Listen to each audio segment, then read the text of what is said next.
Belajar kisah-kisah yang ada di Alkitab untuk diterapkan dalam kehidupan pribadi kita. Hanya di YouTube Cornerstone. Jangan lupa subscribe dan nyalakan notifikasinya ya.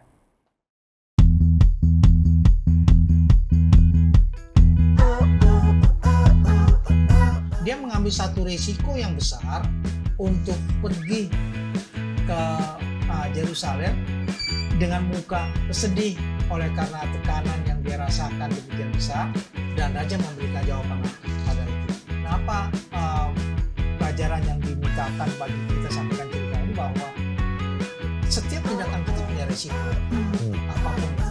Kita melayani dengan baik, pada sekarang melayani dengan hati dan juga, maka kita pun akan dapatkan hasil yang baik, sambutan yang baik pada waktu kita dapat Yesus.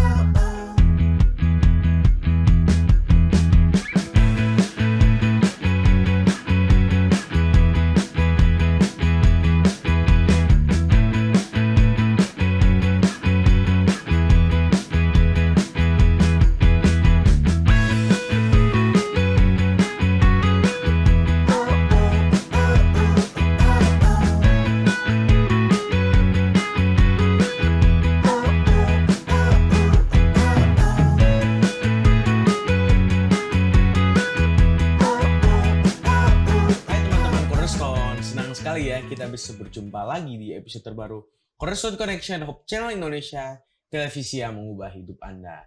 Nah, sekali ini bersama aku nih Noel, dan teman aku di sini ada Kayla. Nah, gimana nih kabarnya teman-teman? Kayla gimana kabarnya? Puji Tuhan baik, Noel. Senang banget ya bisa nongkrong di sini sambil ngobrolin cerita dalam Alkitab ya. Kapan lagi gak sih Noel? Setidaknya seminggu sekali ya. Iya. Nah, di cerita Alkitab apalagi nih yang akan kita bahas. Tapi nih, sebelum kita mulai ke cerita Alkitab kita nih, ada sesuatu yang istimewa nih sepanjang triwulan ini. Iya betul banget Noel, ada yang istimewa nih. Jadi di akhir segmen nanti bakal ada kuis Cornerstone dan tentunya berhadiah loh teman-teman. Nah jadi jangan lupa nih untuk saksikan terus pembahasan ini dari awal sampai akhir, karena pertanyaan kuisnya ini akan ada di akhir dari pembahasan kita. Dan itu berdasarkan pembahasan ya, jadi dicatatlah pembahasannya biar tahu nih apa yang akan ditanyakan nanti. Nah teman-teman, pelajaran minggu ini kita akan belajar bagaimana ketika Nehemia akhirnya pergi ke Yerusalem untuk membangun kesejahteraan Yerusalem lagi, di mana pada bulan Nisan tahun ke-20 pemerintahan Raja Artasasta, ketika menjadi tugas dari Nehemia untuk menyediakan anggur bagi raja, tapi karena Nehemia ini kelihatan sedih, bertanyalah raja kepadanya, "Mengapa mukamu muram? Walaupun engkau tidak sakit, engkau tentu sedih hati." Nah, iya betul nih. Lalu akhirnya Nehemia menjawab nih. Dan jawabnya kepada raja, "Hiduplah raja untuk selamanya." Lalu katanya, "Bagaimana mukaku tidak akan muram? Kalau kota tempat pekuburan nenek moyangku telah menjadi runtuhan dan pintunya ini, gerbangnya ini habis dimakan api." Lalu kata raja kepadanya, "Jadi apa yang kau inginkan?" Maka Nehemia pun berdoa kepada Allah semesta langit. Kemudian jawabnya kepada raja, "Jika raja menganggap baik dan berkenan kepada hambamu ini, utuslah aku ke Yehuda, ke kota pekuburan nenek moyangku, supaya aku membangunnya kembali." Lalu bertanyalah nih raja kepadanya, sedang permaisuri duduk di sampingnya, "Berapa lama engkau dalam perjalanan, dan bilakah engkau kembali?" Dan raja berkenan mengutusnya, dan Nehemia juga untuk juga meminta untuk berikanlah surat bagi bupati-bupati di daerah seberang sungai Efrat, supaya mereka ini memperbolehkan dia sampai di Yehuda. Dan karena Allah yang murah melindungi dia, sehingga akhirnya dia pergi, bahkan panglima-panglima perang dan orang-orang berkuda menyertai dia. Maka Nehemia tiba di Yerusalem, tetapi Sanbalat, orang Horon, dan Tobia, orang Amon, pelayan itu mendengar akan hal itu. Mereka sangat kesal karena ada orang yang datang mengusahakan kesejahteraan orang Israel.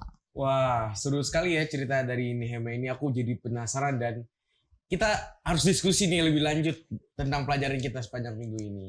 Iya dong, pasti penasaran. Aku aja penasaran banget selanjutnya kayak gimana. Nah, betul banget nih. Nah, sebelum kita lanjut mencari tahu apa maksud dari pelajaran ini, jangan kemana-mana ya. Pasti karena kita akan lanjut dan membahas lebih dalam lagi tentang pelajaran kita sepanjang pekan ini. Jadi jangan kemana-mana, tetap di Cornerstone Connection.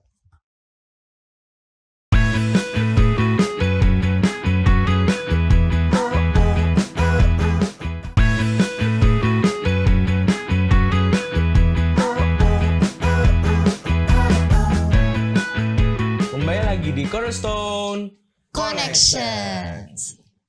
Program ini hadir untuk menuntun kamu kepada Alkitab agar dapat melihat kisah besar Allah dan manusia. Nah, jika kamu mencari firman Allah yang benar, maka Cornerstone Connection menyajikan Alkitab dan menantang kamu untuk menghubungkannya dengan kehidupan nyatamu. Sepanjang triwulan ini, tema besarnya itu Noel Pembebasan. Dan kita sudah masuk di pelajaran ke-8 dengan judul Kesaksian yang Berisiko. Dan untuk ayat inti kita sepanjang 1 minggu ini terdapat dalam Nehemia 1 ayat 11.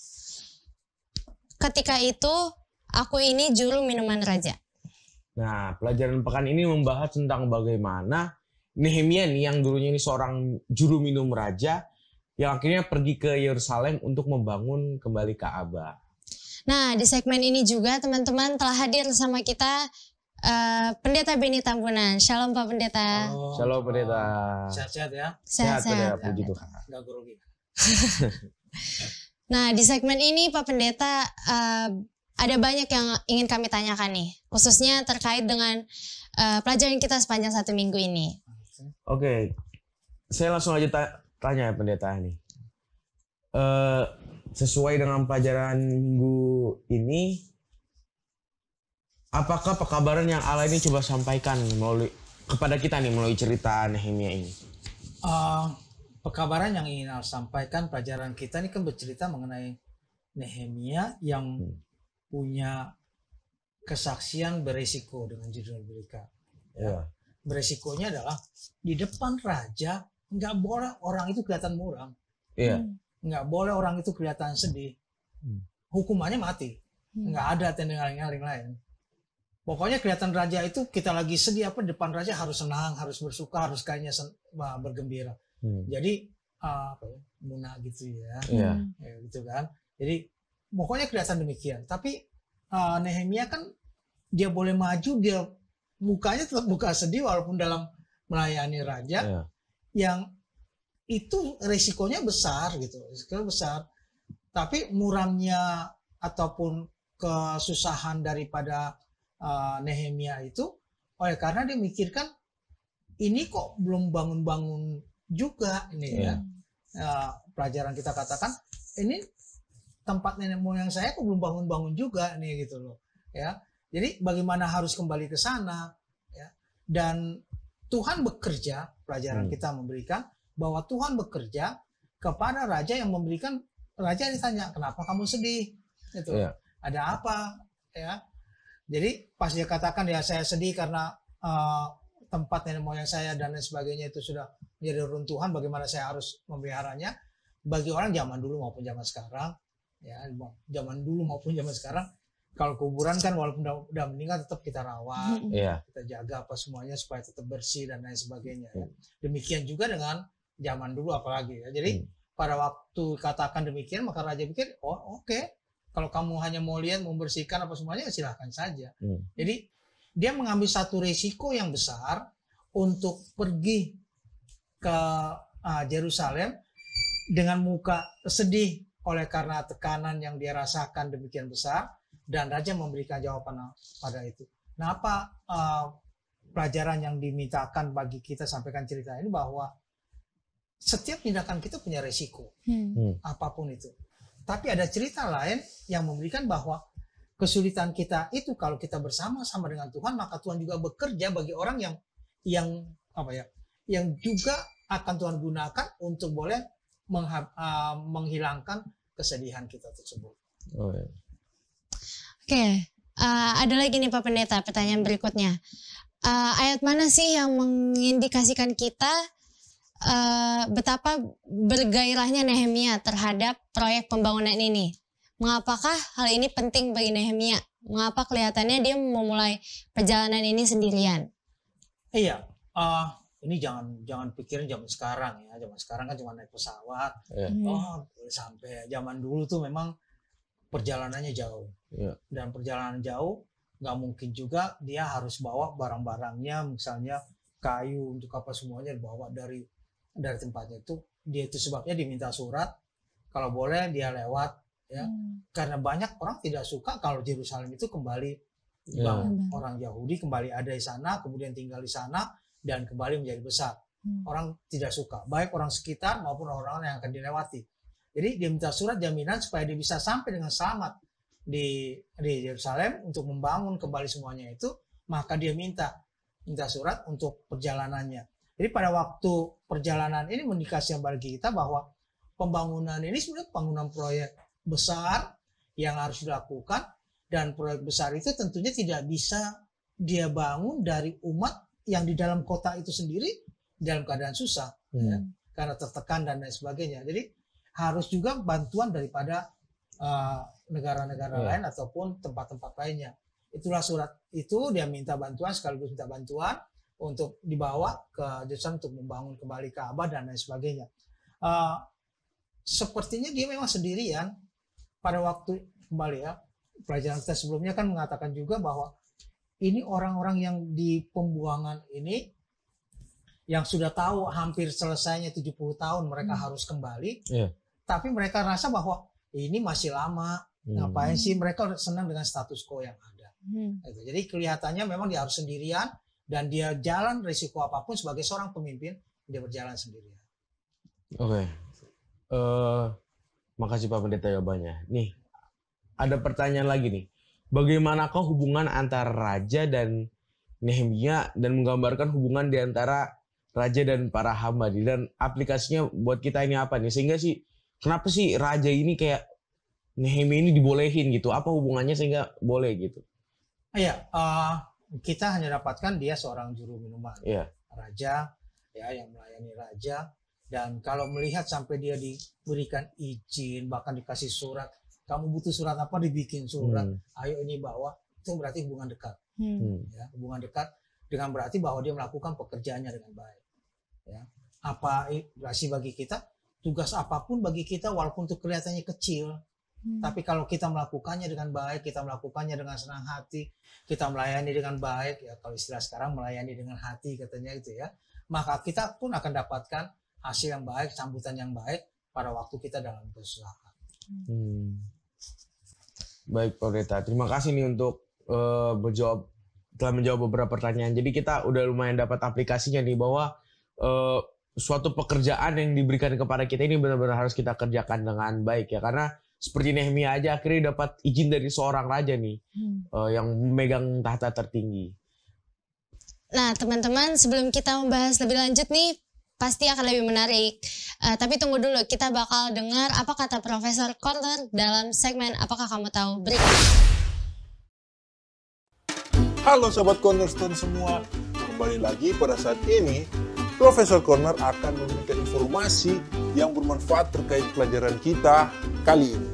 Nah, apakah kamu tahu bahwa pada zaman kuno kamu bisa saja dihukum mati oleh karena terlihat depresi pada saat berada di hadapan raja. Nah, para pegawai kerajaan harus menunjukkan rasa sukacita dan gembira dalam semua persoalan mereka, apapun yang terjadi atau mati.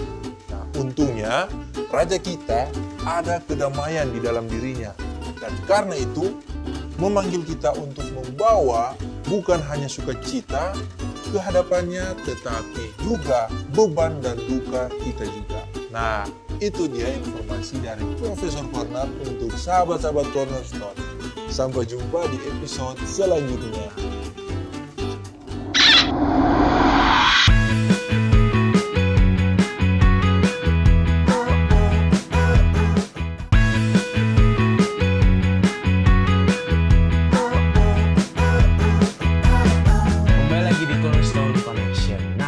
Itu tadi barusan tuh kita udah dengar nih dari Profesor Corner. Iya benar. Dalam sekilas cahaya, segenap jiwa Nehemia tercurah ke dalam usaha yang sedang dilaksanakannya. Pengharapannya, tenaganya, semangatnya, tekadnya, telah menjalar mengilhami orang-orang lain dengan keberanian yang tinggi dan hasrat yang sama tinggi. Setiap orang menjadi seorang Nehemia dalam gilirannya dan membantu menjadikan hati dan tangan tetangganya menjadi lebih kuat. Kita masih bersama Pak Pendeta Beni nih. Nah, saya ingin bertanya lagi nih Pak Pendeta nih. Kualitas kepemimpinan seperti apa sih yang bisa kita lihat dari seorang Nehemia? Iya, menarik kita belajar pekan ini bahwa Nehemia itu punya pengaruh yang sangat besar. Ya. Dan pengaruh besar itu tentunya bacaan tadi sekilas. Nah, itu memberikan bahwa dia punya tekad, dia punya semangat, dia punya energi di situ, semua perhatiannya ditaruh ke situ. Yang penting pulang ini jadi. Ya, walaupun pelajaran selanjutnya tentu ada tantangan pada waktu setelah sampai nantinya. Tapi tekadnya itu memberikan pada dia, memberikan semangat itu pada yang lain juga.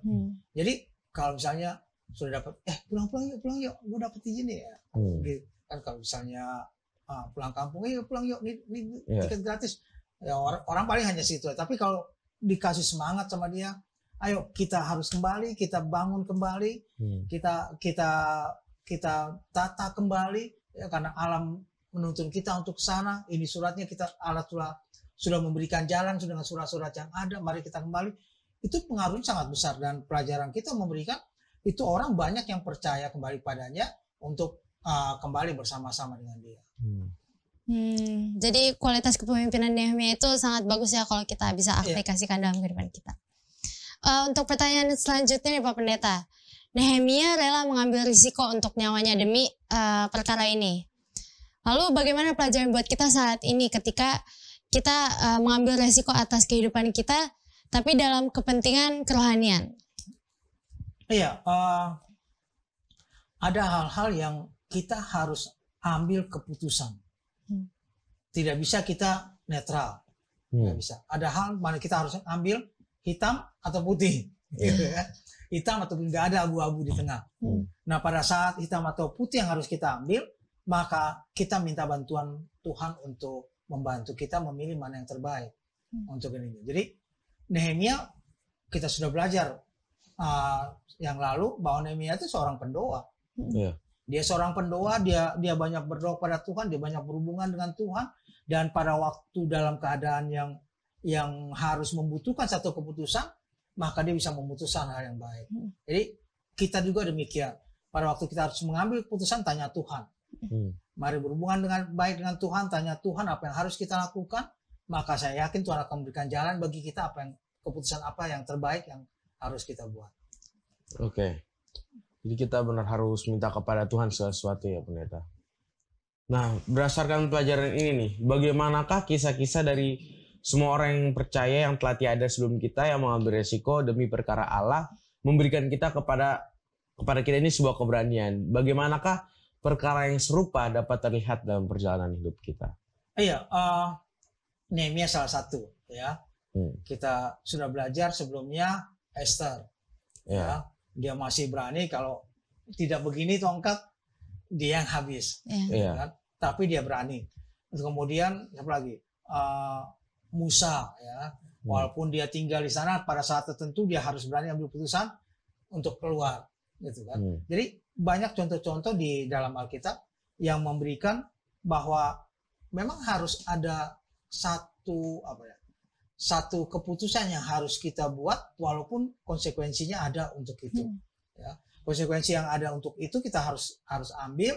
Misalnya kita harus ambil nih ya dalam pelajaran lah, misalnya ya, pada waktu sekolah atau pada waktu kuliah, kemudian ini ulangan kita nggak bisa, nyontek apa enggak ya, ini nggak bisa nih nyontek apa enggak ya, tanya apa enggak sama temen ya, atau itu keputusan harus kita ambil ya. Tapi itu harus kita lakukan. Jadi dalam segala sesuatu yang kita lakukan itu, maka kita coba untuk mengembangkan kerohanian kita dengan baik. Kita belajar dengan baik. Sebelum belajar kita berdoa. Sebelum ujian itu kita berdoa. Saya yakin Tuhan akan bantu kita untuk melewati masa-masa yang sulit pada waktu kita menghadapi ujian-ujian tersebut. Tapi kalau kita memang anggap, ya nggak apa-apa lah, hanya ini aja sedikit aja, gitu ya. Hanya kalau ujian hanya satu nomor aja, terus itu ada pengaruhnya pada Hmm. hal-hal lainnya. Tapi kalau kita belajar dengan baik, meminta Tuhan membantu kita, maka Tuhan akan membantu kita dengan hasil yang baik. Wah, ternyata bagus banget ya pelajaran Nehemia untuk kehidupan kita. Terima kasih Pak Pendeta untuk penjelasannya. Nah, saat ini kita akan mendengar pendapat dari teman-teman Cornerstone dalam segmen Apakah Pendapatmu?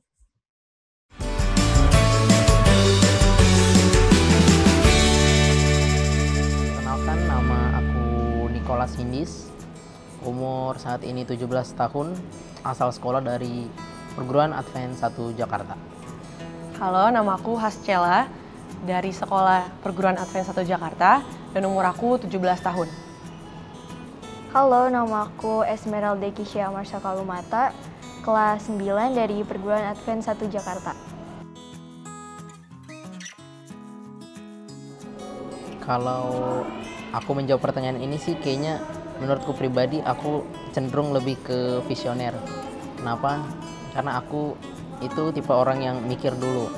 Sebelum melakukan apa-apa biasanya mikir dulu. Tapi kelemahannya justru kebanyakan mikir, nggak mulai-mulai. Kalau dibilang lebih baik, berarti aku bakal milih visioner. Karena visioner itu kita berpikir dulu, lalu kita bergumul dulu pada Tuhan, lalu kita mengerjakan, dan menurut kita kayaknya ini jalan yang terbaik. Kalau misalkan pekerja, mungkin nyambung ya ke visioner dan pekerja, karena sama yang tadi aku bilang, kita bergumul dulu pada Tuhan, berdoa dulu, lalu kita kerjakan, karena Tuhan tahu kan jalan yang terbaik untuk kita. Kalau aku pribadi sih, aku orangnya lebih ke pekerja ya, karena aku melakukan apa yang aku tahu itu benar, dan memang benar Tuhan menyertai usaha yang telah aku lakukan. Kalau pekerja, kita itu mengerjakan, namun kita tidak tahu nih, sebenarnya ini bukan sih jalan yang harusnya kita kerjakan. Jadi kita tanpa berpikir, tanpa bertanya pada Tuhan, kita langsung aja ngerjain. Cuman kelebihannya itu kalau pekerja, kita mau bekerja keras, kita melakukan dengan apa yang kita bisa. Nah, kalau visioner, kita bergumul sama Tuhan, kita bertanya-tanya, Tuhan harus kayak gimana nih aku, jalan yang terbaik buat aku. Cuman kalau terlalu berlama-lama jadinya ya gitu, banyak yang ditunda. Berkatnya jadinya datangnya begitulah, kelamaan. Dari antara dua pihak ini gak ada kelemahannya sih, karena orang-orang kan berbeda pribadi gitu kan. Jadi aku kasih tahu kekuatannya aja. Oke, untuk yang pekerja, menurut aku orangnya tuh hebat sih, karena dia mempunyai keyakinan bahwa usaha yang telah dia lakukan tuh akan disertai oleh Tuhan. Kalau untuk visioner, kayaknya kebanyakan orang-orang itu visioner gak sih? Karena biasanya orang-orang berdoa terlebih dahulu, baru Tuhan akan memberikan bimbingan. Kalau yang pekerja itu kelebihannya ya dia langsung mulai aja, seperti Tokopedia, mulai aja dulu. Tapi kelemahannya dia tidak bergantung berserah kepada Tuhan. Saya jadi ingat sebuah frasa dari bahasa Latin, ora et labora, atau yang dalam bahasa Indonesianya bekerja sambil berdoa. Kalau yang pekerja ini dia bisa dikatakan dia bekerja tapi nggak berdoa. Kalau di visioner ini kebalikannya dari si pekerja. Dia berdoa terus tapi nggak bekerja-bekerja. Ini lebih parah lagi dari yang kedua. Jadi masing-masing memiliki kelebihan dan kelemahan. Tapi jika bisa, kita seharusnya memiliki keduanya, yaitu ora et labora, bekerja sambil berdoa, bekerja dan visioner. Tidak mungkin kita bekerja tapi tidak berdoa, dan berdoa tapi tidak bekerja.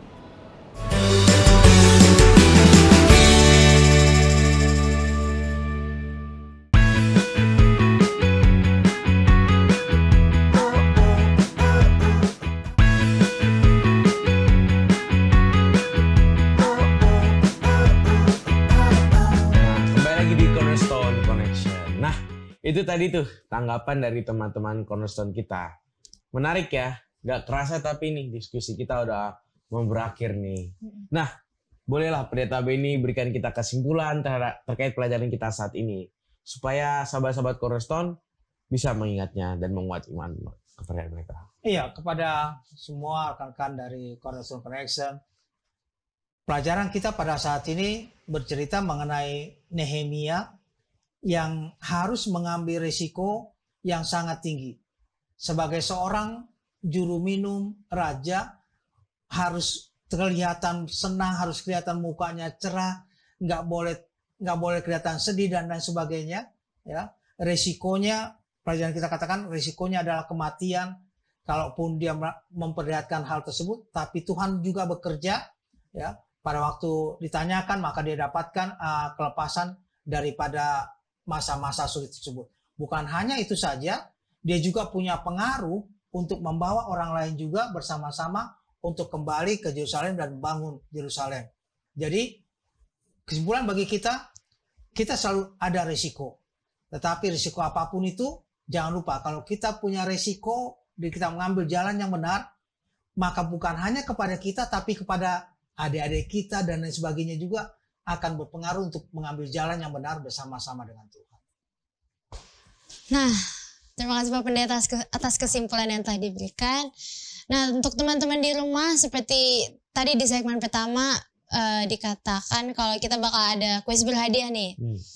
Jadi dengar baik-baik ya pertanyaannya, dan kalau ada yang bisa jawab, silakan jawab di kolom komentar sosial media yang ada, ataupun bisa chat ke call center Hope Channel Indonesia.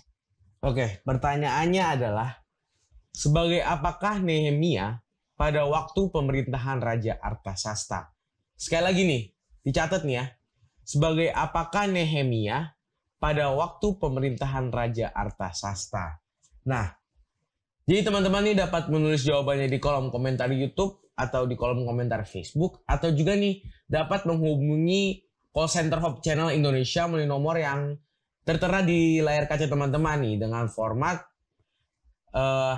#Cornerstone 8 jawaban. Contohnya ini, misalkan jawabannya adalah petani. Jadi ketik #Cornerstone 8 spasi petani. Nah, jadi buruan nih ketik jawabannya dan menangkan hadiahnya. Dan teman-teman bisa lihat pemenangnya di story Instagram dari Cornerstone Hope Channel Indonesia, story Instagram Hope Channel Indonesia. Oke, untuk menutup pelajaran kita pada hari ini, baik Pak Pendeta boleh minta tolong mendoakan kami yang ada di studio dan teman-teman di rumah. Baik, kita berdoa. Bapa di surga, terima kasih karena pelajaran yang Tuhan berikan.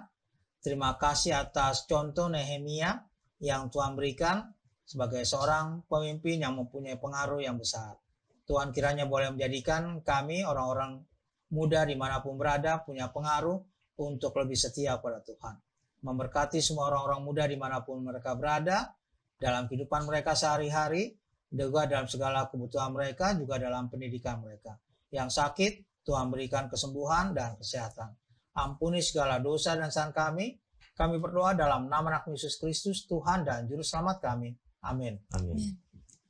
Oke, itulah pembahasan pelajaran Cornerstone kita sepanjang pekan ini bersama sahabat-sahabat di studio dan Pendeta Benny Tambunan sudah berakhir. Terima kasih Pendeta. Terima kasih. Semangat terus dalam mempelajari Alkitab. Buatlah sebuah ketetapan untuk membaca Alkitab kamu dari halaman ke halaman dan lihat sendiri apa yang terjadi di sana. Banyak janji pengharapan yang Tuhan tulis buat kita semua. Nah, terima kasih sahabat Hope Channel yang selalu setia mencari dan belajar firman Tuhan melalui Cornerstone Connection.